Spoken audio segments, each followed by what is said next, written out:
All right, we are moving on to number 27.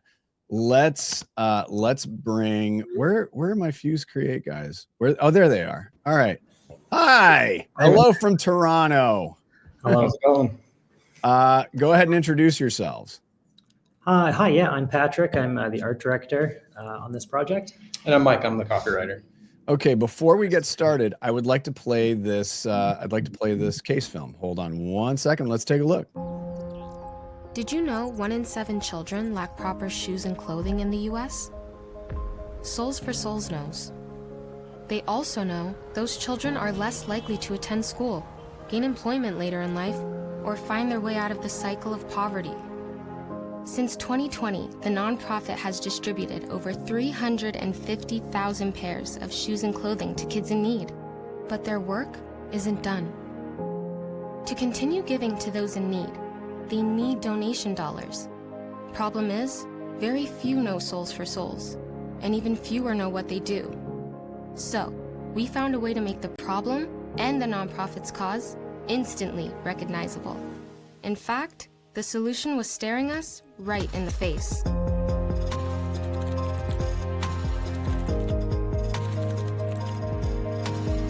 We gave the sign meaning, context, a media plan, and a partner, all with a single call to action. Help turn no into yes.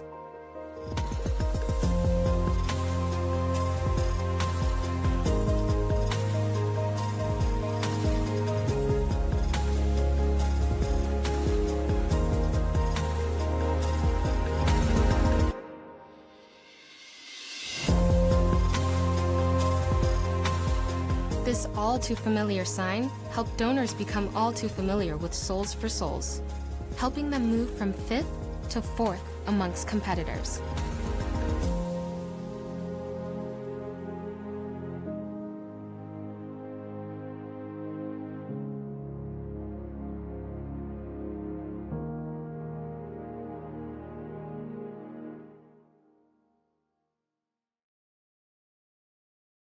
Love the simplicity of this. Congratulations. And I know that this this particular project is it's ingrained in the agency. It is such an important part of the agency's ethos. So walk us through how the whole thing got started and why it matters so much to Fuse. Yeah, I mean, the conversations with the client in the beginning, they do a lot domestically and abroad. They help, homeless youth. They help families in need. They help people in crisis zones, and they even help, struggling entrepreneurs in low-income countries sell shoes and clothing to lift themselves up and their communities up, and make a move for the better.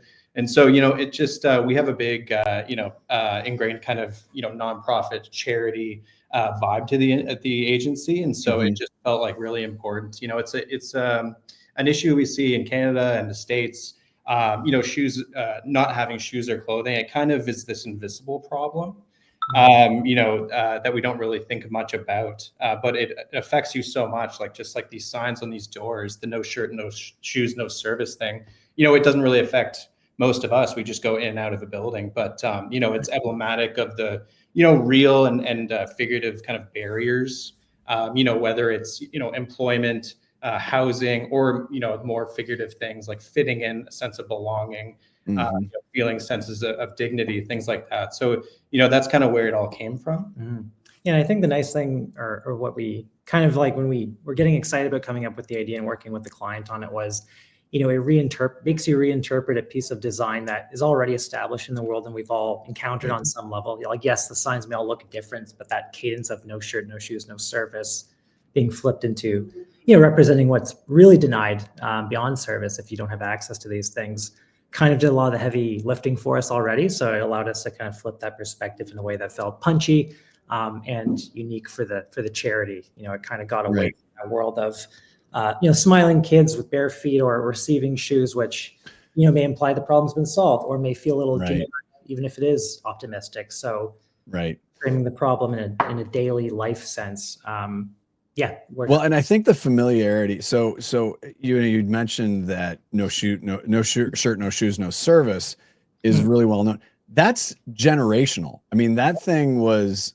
that's been ingrained in people my age. I was born in 1969, and in the 70s, it's like, and then of course, thank you to Fast Times at Ridgemont High, no shoes, no shirt, no dice. But the familiarity of it is interesting, because I'm interested in the psychology of that, because you're so used to it that you may not even think about it, but then you have this twist on it. You have that thing of like, oh my God, that's a little bit different, and it makes you pause. Sure. Yeah, and part of it was to try and, we worked with a photographer to shoot locally. Yeah. That's actually our creative director's son in the one photo. Oh, over there. Okay, gotcha. Okay. Walker. Yeah. One of our producers is actually sitting in the diner. Okay. But yeah, kind of putting that first person perspective, that kind of change of lens on it. Oh yeah, the case board. Daniel. I think too, like the signs are, again, kind of invisible when it doesn't affect you. Yeah. You don't really notice them. So when you do this twist, future or employment or education, it actually makes you finally stop and look at it. Yeah. And then think about, okay, if this affected me, how, this would affect my ability to even go into this place. That's true. It's very true. Daniel, your thoughts and questions? Yeah, I mean, look, the work's great.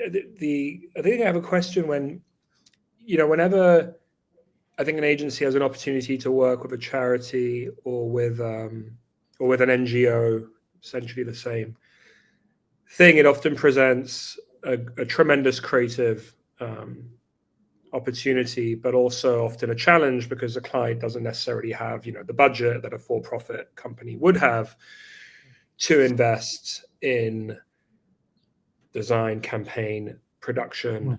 So just be great to talk a little bit about, if there were sort of some constraints, but budgetary or others, how you turn those challenges or those constraints actually into an opportunity, as opposed to seeing it as a constraint.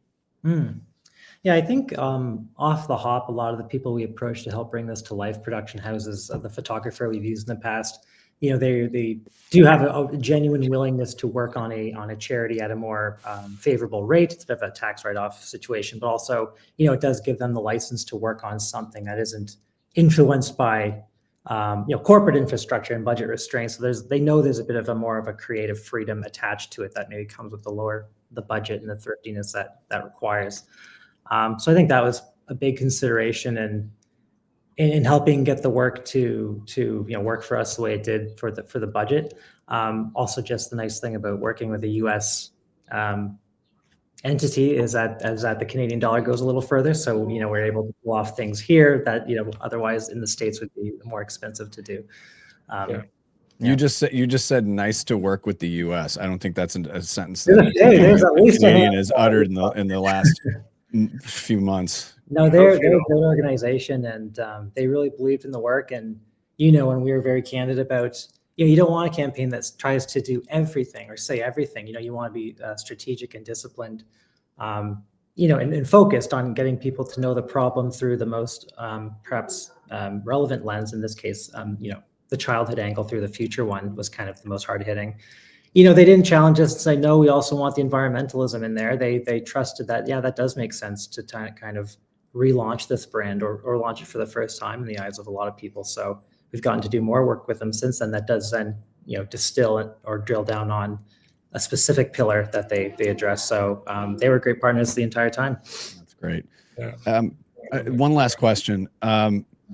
This work and the work that the agency does, it just, and knowing you, like I said, you guys are OG members, that there's there really is a sense of heart. There is a sense of, I don't know, there's this communal sense of togetherness, also understanding that in certain cases we are working for commercial entities there, but I'm curious, like what tailwind does this create for the entire agency? Whether it is, it just, it makes us feel good. It sharpens our focus. What are some of the things that campaigns like this, and this campaign in particular, the agency a big tailwind. Yeah, I mean, I think that passion is just that kind of the heart of indie, and that's a outlook on life. It kind of influences like everything you do. Right. I'm sure everyone knows on the call. So you know, I think with this work, you know, it just made everyone even more hungry, more excited, moving forward, not just for this client, but for every client we work on. Yep. Hard. Go ahead. Sorry. Hard to say. It shows like we work in a range of, you know, tones. We're not just like kind of scrappy and fun. We're also, we can be serious. We can work with budgets of different levels, obviously, and with partners across borders. So there was like a professional validation and legitimacy that came with getting to work in this space. On behalf of all rational Americans, thank you. and I like Heart of Indy. That sounds like a Scottish football team. So so there you go. Gentlemen, thank you so much for joining us. Congratulations. Excellent work.